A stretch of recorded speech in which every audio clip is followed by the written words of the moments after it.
이번 트렌드톡 주제는 홈코노미입니다. 홈코노미는 홈과 이코노미 합성어인데요. 집에서 경제활동, 즉 소비활동이 많이 이루어지는 것을 의미를 하게 됩니다. 식사나 운동, 여가 등 활동을 코로나 발생 이후로는 일부 활동이 많이 어려워지다 보니까 식당에도 가지 못하고 헬스클럽에도 가지 못하고 일부의 여가 활동도 가지 못하기 때문에 그러한 다양한 소비 활동을 집안에서 이루어지는 것을 홈코노미라고 이야기할 수 있게 되겠습니다. 이런 홈코노미는 기본적으로 비대면 경제활동의 특성을 가지고 있는데요. 이러한 홈코노미의 특성들에 대해서 좀 더 살펴보도록 하겠습니다. 홈코노미를 하기 위해서는 일단은 편리하게 그 주문이나 간편하게 이렇게 그 배송을 한다든가, 그리고 나를 위한 소비, 그리고 가치 소비가 되어야 되겠죠. 어떤 거를 내가 필요에 의해서 사기 때문에 당연히 온라인 쇼핑도 거기에 포함이 될 거고, 가성비가 좀 뛰어나야 뭐 그 내가 살 수 있는 물건들을 즉시에 또 신속하게 배달할 수도 있고, 그리고 이게 계속 반복 구매가 일어나고 자기가 계속 그런 개인 맞춤 추천이나 그런 데이터 분석을 통해서 그런 이 호코노미의 속성을 지니고 있다고 생각이 됩니다. 홈코노미의 가치 파급 효과를 보자면 현재 의식주를 기반으로 한 라이프 스타일과 여가 생활이 추구가 되게 확대되고 있는 모습들을 우리가 볼 수가 있습니다. 특히나 최근에 홈코노미는 건강이나 안전, 행복, 가족 등의 인간 본연적 가치를 중시하는 현상이 강화되고 있는 모습들을 볼 수가 있습니다. 최근에는 착한 소비라고 급식 등의 단체 소비 축소 해결을 위한 농산물 구매 등도 이루어지고 있고요. IT 기술의 활용이 확대되면서 홈코노미 시장에서도 챗봇이나 인공지능, VR 또 이러한 IT 기반의 기술들이 기존에 사용됐던 기술 외에 홈코노미와 관련된 컨텐츠로서 많이 가치를 발휘하고 있는 모습들을 볼 수가 있습니다. 그렇기 때문에 이를 기반으로 한 시장 또한 파급 효과가 엄청날 거라고 예상이 됩니다. 그러면 현재 이루어지는 현황이나 방향성을 한번 보면, 자, 현재 디지털 케어 쪽에서는 디지털 케어 서비스가 확대되는데 이제는 찾아가는 서비스.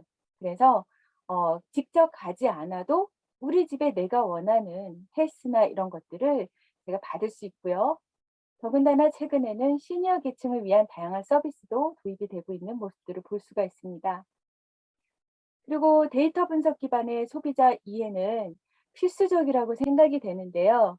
특히나 IoT 가전 기기들이 오히려 그런 부분이 많이 활용이 되는 것 같아요. 사용자에 의해서 맞춤형으로 어떤 부분이 더 필요할까, 고객 맞춤형으로서 디지털 고객 경험을 분석을 해서 비즈니스 모델을 개발하는 게 이게 하나의 또 방향이라고 보여지는데요.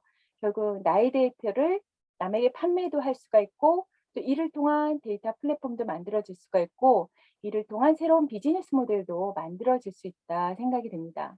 역시나 방향성에서 가장 중요한 거는 사회적 가치 창출은 점점 더 중요하게 생각이 된다고 할 수가 있습니다. 모든 서비스들이 방향이 사용자의 어떤 편의를 증진을 하기 위한 사용자 경험이나 이러한 인터페이스 등 서비스가 확대되는 게 방향이라고 할 수가 있고요. 간접 체험으로는 우리가 온라인 쇼핑 이런 거를 라이브 방송이나 이런 것들을 통해서 홈코노미 경제 시장이 훨씬 더 커지고 있는 부분이라고 할 수가 있습니다. 최근에는 세대별 소비자의 욕구나 취향이나 트렌드를 자극할 수 있는 세분화된 커뮤니케이션이요 확대되고 있는데 특히 가장 활발하게 성공적으로 발전하고 있는 홈코노미 시장 중에 하나가 또 당근마켓이 아닐까 생각을 해봅니다. 더군다나 이제 교육에 있어서도 세분화 시장이 일어나고 있는데요. 기존의 교육 외에 다양한 교육들이 집에서 내가 평소에 배울 수 없었던 이런 여가 시간을 활용해서 배우고 싶었던 맞춤형 교육들이 아주 다양하게 만들어지고 있는 걸 볼 수가 있습니다. 홈 콘텐츠 소비 또한 확대되면서 이제는 엔터테인먼트 쪽에 뭐 영화관이나 또 OTT 서비스도 우리가 생각을 할 수가 있고요. 이 게임 부분도요, 아주 큰 시장이라고 할 수가 있습니다. 이런 부분에서 우리가 사용자의 편의에 맞춤 세분화된 홈코노미 콘텐츠를 한번 방향성을 생각해 보는 것도 좋지 않을까 생각이 됩니다. 현재 홈코노미는요, 가격에 합당한 가치, 또 구매 용이성, 그리고 브랜드에 대한 신뢰, 그리고 소비자 개인의 안전, 제품 서비스의 범위나 고객 경험, 그리고 기업의 어떤 운영 방침도 여기 이제 포함이 될 수가 있고요. 직접적 커뮤니케이션, 브랜드 가치와 소비자 추구 가치의 부합도도 우리가 홈코노미에서 생각할 수 있는 부분인데요.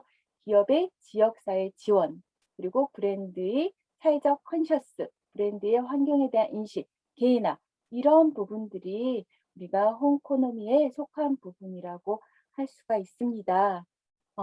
이외에 유통이나 O2O 배송, 식음료, 그리고 퍼블리싱, 가전 패션, 화장품, 게임, 영화, 영상 미디어, 또 음악, 공연, 교육 PC, 휴대전화나 또 자동차, 부동산 서비스, 금융산업별 소비 트렌드에서도 변화가 일어나고 있고 홈코노미의 방향성을 우리가 찾아볼 수 있습니다. 이 홈코노미의 이슈들은 어떤 게 있을지 말씀 부탁드리겠습니다. 저는 5가지로 보고 싶습니다. 1번, 사회 계층에 대한 이슈인데요.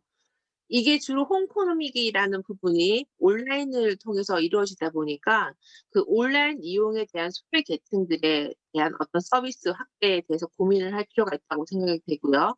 두 번째는 이게 홈코노미기라는 게 주로 집구석에서 일어나다 보니까 집에 식구들이 있다 보면 가족 갈등들이 이렇게 발생합니다. 그렇기 때문에 거기에 대한 어떤 그 2차적인 그 감성적인 해소를 이제 고민해야 될 것 같고요.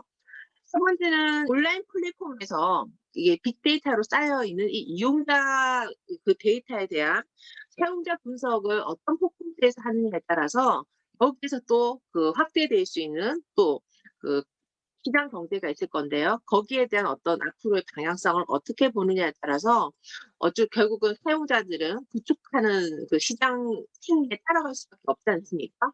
그랬을 때 과연 어떤 시장으로 확대가 될지 상당히 궁금함을 남기게 되고요. 판매를 통한 어떤 유통 형태가 택배나 물류를 대상을 하다 보니까 그 물자에 관계된 포장재들이 아주 많이 폭증하게 됩니다. 그 포장재들이 이제 좀 더 친환경 포장재로 가야 될 거고, 이것이 다시 새로운 쓰레기나 환경 문제를 하지 않아야 될 것이며, 주로 그 물류에 이용되는 차량들이 아직 그 정유나 급유를 쓰는 어떤 그 매연 발생을 하는 교통기관이라는 걸 생각을 한다면, 일반적인 자동차를 개인용으로 쓰는 어떤 운행 시간과 사업을 위한 어떤 물류에 들어가는 투입 시간에 대해서는 엄청난 차이가 날 것입니다.